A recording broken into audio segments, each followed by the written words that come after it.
Hello guys, welcome back to Ashita K Vlogs.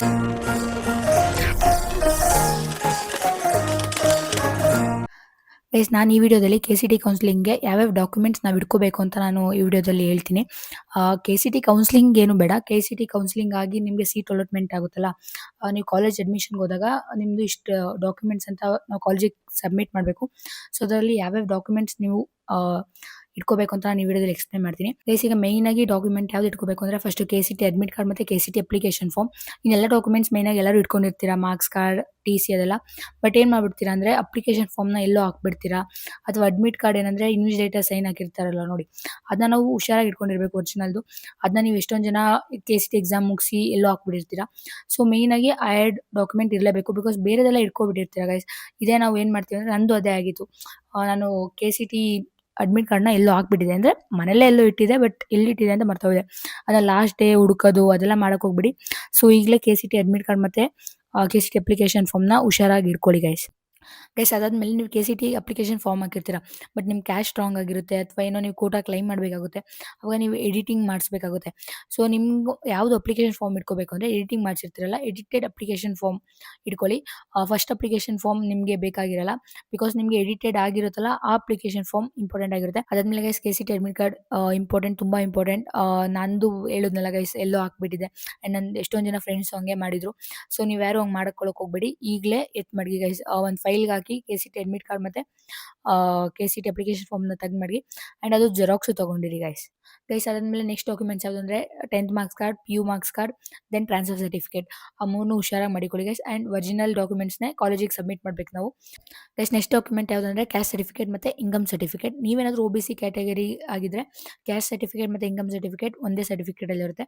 If ಏನಾದರೂ ನೀವು SC or ST category ಆಗಿದ್ರೆ ನಿಮಗೆ caste certificate ಬೇರೆ ಇರುತ್ತೆ, ಇನ್ಕಮ್ ಸರ್ಟಿಫಿಕೇಟ್ ಬೇರೆ ಇರುತ್ತೆ. ಅದಾದ್ಮೇಲೆ guys caste and income certificate ಎರಡು ಒರಿಜಿನಲ್ಲೇ ಕಾಲೇಜಿಗೆ ಸಬ್ಮಿಟ್ ಮಾಡಬೇಕು, ಅದನ್ನ ಹುಷಾರಾಗಿ ಮಾಡಿಕೊಳ್ಳಿ ಗೈಸ್. ನೀವೇನಾದರೂ ಕನ್ನಡ ಮೀಡಿಯಂ ಕೋಟಾ ಕ್ಲೈಮ್ ಮಾಡ್ತಿದ್ರೆ ಆ ಸರ್ಟಿಫಿಕೇಟ್ ತುಂಬ ಇಂಪಾರ್ಟೆಂಟ್. ನೀವು ಯಾವ್ಯಾವ ಕೋಟಾ ಕ್ಲೈಮ್ ಮಾಡ್ತಿದ್ರೆ ಅದರದ್ದೆಲ್ಲ ಸರ್ಟಿಫಿಕೇಟ್ ಹುಷಾರಾಗಿ ಮಾಡಿಕೊಳ್ಳಿ ಗೈಸ್. ನೆಕ್ಸ್ಟ್ ಇಂಪಾರ್ಟೆಂಟ್ ಡಾಕ್ಯುಮೆಂಟ್ ಯಾವುದು ಅಂದರೆ study certificate, and it must sign by BUO. ಅದಾದಮೇಲೆ original guys, study certificate original, ಎಲ್ಲ ಡಾಕ್ಯುಮೆಂಟ್ಸು ನಾವು ಕಾಲೇಜಿಗೆ ಒರಿಜಿನಲ್ ಸಬ್ಮಿಟ್ ಮಾಡಬೇಕು ಗೈಸ್. ನೆಕ್ಸ್ಟ್ ಆದಮೇಲೆ ನೀವು ಯಾವುದಾದ್ರೂ ಸ್ಪೆಷಲ್ ಕ್ಯಾಟಗರಿ ಕ್ಲೈಮ್ ಮಾಡ್ತಿದ್ರೆ ಅದು ಸರ್ಟಿಫಿಕೇಟ್ ಇಟ್ಕೊಳ್ಳಿ, ಲೈಕ್ ಸ್ಪೋರ್ಟ್ಸ್ ಏನಾದರೂ ಕ್ಲೈಮ್ ಮಾಡ್ತಿದ್ರೆ. ಸೊ ನೀವು ಯಾವ್ದಾದ್ರು ಕ್ಲೈಮ್ ಮಾಡಿದ್ರೆ ಅದರೆಲ್ಲ ಸರ್ಟಿಫಿಕೇಟ್ನು ಹುಷಾರಾಗಿ ಮಾಡಿಕೊಳ್ಳಿ ಗೈಸ್. ಎಲ್ಲ ಒರಿಜಿನಲ್ಲೇ ಇಟ್ಕೊಂಡಿರಿ ಗೈಸ್. ಇಷ್ಟೆಲ್ಲ ಡಾಕ್ಯುಮೆಂಟ್ಸ್ ಇಟ್ಕೊಂಡ್ಮೇಲೆ ನೆಕ್ಸ್ಟ್ ಬೇಕಾಗಿರೋದು ನಿಮ್ಮ ಪಾಸ್ಪೋರ್ಟ್ ಸೈಜ್ ಫೋಟೋಸ್. ಒಂದು 5 to 10 ಪಾಸ್ಪೋರ್ಟ್ ಸೈಜ್ ಫೋಟೋಸ್ನ ನೀವು ಇಟ್ಕೊಂಡಿರಿ, ಬಿಕಾಸ್ ನೀವು ಕಾಲೇಜಿಗೆ ಸಬ್ಮಿಟ್ ಮಾಡಬೇಕು ಗೈಸ್. ನಿಮಗೆ ನೆಕ್ಸ್ಟ್ ಬೇಕಾಗಿರೋದು ID ಪ್ರೂಫ್, ಆಧಾರ್ ಕಾರ್ಡ್ ಮತ್ತು ಪಾನ್ ಕಾರ್ಡ್. ಆಧಾರ್ ಕಾರ್ಡ್ ಒಂದು 5 to 6 ಜೆರಾಕ್ಸ್ ಕಾಪೀಸ್ ಇಟ್ಕೊಂಡಿರಿ. ಆ್ಯಂಡ್ ನಿಮ್ದು ಮಾತ್ರ ಆಧಾರ್ ಕಾರ್ಡ್ ಕಾಪೀಸ್ ಅಲ್ಲ, ನಿಮ್ಮ ಪೇರೆಂಟ್ಸ್ ಜೆರಾಕ್ಸ್ ಕಾಪೀಸ್ ಇಟ್ಕೊಂಡಿರಿ, ಕಾಲೇಜಲ್ಲಿ ಕೇಳ್ತಾರೆ. ಅದಾದ್ಮೇಲೆ ಗೈಸ್ ಪಾನ್ ಕಾರ್ಡ್ ಇಟ್ಕೊಂಡಿರಿ ಗೈಸ್. ಅದಾದಮೇಲೆ ಸೀಟ್ ಅಲಾಟ್ಮೆಂಟ್ ಆದಮೇಲೆ ನಿಮಗೆ ವೆರಿಫಿಕೇಶನ್ ಸ್ಲಿಪ್ ಸಿಗುತ್ತೆ. ನೆಕ್ಸ್ಟ್ ಫೀಸ್ ಪೇಮೆಂಟ್ ಮಾಡಿದ್ಮೇಲೆ ಫೀಸ್ ಪೇಮೆಂಟ್ ರೆಸಿಪ್ಟ್ನ ಇಟ್ಕೋಬೇಕು ನೀವು. ಅದಾದಮೇಲೆ ಕೆ.ಸಿ.ಟಿ ಅಡ್ಮಿಷನ್ ಆರ್ಡರ್ನ ಇಟ್ಕೋಬೇಕು. ಸೊ ಅದನ್ನೆಲ್ಲ ಸೇಫಾಗಿ ಇಟ್ಕೋಬೇಕು. ಇದು ಬಗ್ಗೆ ನಾನು ಮುಂದೆ ಎಕ್ಸ್ಪ್ಲೇನ್ ಮಾಡ್ತೀನಿ, ಸೀಟ್ ಅಲಾಟ್ಮೆಂಟ್ ಆದಮೇಲೆ ಇದನ್ನೆಲ್ಲ ಎಕ್ಸ್ಪ್ಲೇನ್ ಮಾಡ್ತೀನಿ. ಸೊ ನಾನು ಮುಂಚೆ ಹೇಳಿದ್ನಲ್ಲ ಯಾವ್ಯಾವ ಡಾಕ್ಯುಮೆಂಟ್ಸ್ ಬೇಕು ಅಂತ, ಫಸ್ಟ್ ಅದನ್ನ ರೆಡಿ ಮಾಡಿ ಇಟ್ಕೊಳ್ಳಿ. ನಾನೇನಾದ್ರು ಜಾಸ್ತಿ ಎಕ್ಸ್ಪ್ಲೇನ್ ಮಾಡೋಕೆ ಹೋದರೆ ವೆರಿಫಿಕೇಶನ್ ಸ್ಲಿಪ್ ಅಂದರೆ ಏನು ಅದೆಲ್ಲ ಎಕ್ಸ್ಪ್ಲೇನ್ ಮಾಡಿದ್ರೆ ನಿಮಗೆ ಕನ್ಫ್ಯೂಷನ್ ಸ್ಟಾರ್ಟ್ ಆಗುತ್ತೆ. ಸೊ ನಿಮಗೆ ಕೆ.ಸಿ.ಟಿ ಕೌನ್ಸಿಲಿಂಗ್ ಅಟೆಂಡ್ ಮಾಡ್ತಾ ಮಾಡ್ತಾ ನಿಮ್ಗೆ ಅದ್ರ ಪ್ರೋಸೆಸ್ ಎಲ್ಲ ಅರ್ಥ ಆಗುತ್ತೆ. ಸೊ ಜಾಸ್ತಿ ಏನು ಇದ್ರ ಬಗ್ಗೆ ಮಾತಾಡಬೇಡ. ನಾನು ಮೊದಲು ಯಾವ್ಯಾವ ಡಾಕ್ಯುಮೆಂಟ್ಸ್ ಹೇಳಿದೆ ಅದನ್ನ ಹುಷಾರಾಗಿ ಫೈಲ್ಗೆ ಹಾಕಿ ಮಡಗಿ ಗೈಸ್. ಅದಾದಮೇಲೆ ಎಲ್ಲ ಒರಿಜಿನಲ್ ಡಾಕ್ಯುಮೆಂಟ್ಸ್ ಕಾಪೀಸ್ನು ಫೋನಲ್ಲಿ ಸ್ಕ್ಯಾನ್ ಮಾಡಿ ಇಟ್ಕೊಂಡಿರಿ ಗೈಸ್, PDF ಫಾರ್ಮಲ್ಲಿ. ಸೊ ಮುಂದೆ ನಿಮಗೆ ಯಾವುದೇ ಸ್ಕಾಲರ್ಶಿಪ್ ಅಪ್ಲೈ ಮಾಡಬೇಕು, ಏನಾದರೂ ಅಪ್ಲೈ ಮಾಡಬೇಕು ಅಂದರೆ ಹೆಲ್ಪ್ ಆಗುತ್ತೆ ಗೈಸ್. ನಿಮಗೆ ಈ ವಿಡಿಯೋ ಯೂಸ್ಫುಲ್ ಆಗಿದೆ ಅನ್ಕೋತೀನಿ. ವಿಡಿಯೋ ಯೂಸ್ಫುಲ್ ಆಗಿದ್ರೆ ಲೈಕ್ ಮಾಡಿ, ಶೇರ್ ಮಾಡಿ, ಸಬ್ಸ್ಕ್ರೈಬ್ ಮಾಡ್ಕೊಳ್ಳಿ. ಇನ್ನು ಮುಂದೆ ಒಳ್ಳೊಳ್ಳೆ ಕಂಟೆಂಟ್ಸ್ ಬರ್ತಾ ಇರುತ್ತೆ ಗೈಸ್. ಆ್ಯಂಡ್ 1K ಸಬ್ಸ್ಕ್ರೈಬರ್ಸ್ಗೆ ಜಸ್ಟ್ 60 ಸಬ್ಸ್ಕ್ರೈಬರ್ಸ್ ಬೇಕಾಗಿದ್ದಾರೆ. ಸೊ ಯಾರು ಈ ವಿಡಿಯೋ ನೋಡ್ತಾ ಇದ್ದಾರೆ ಈಗಲೇ ಹೋಗಿ ಸಬ್ಸ್ಕ್ರೈಬ್ ಮಾಡ್ಕೊಳ್ಳಿ.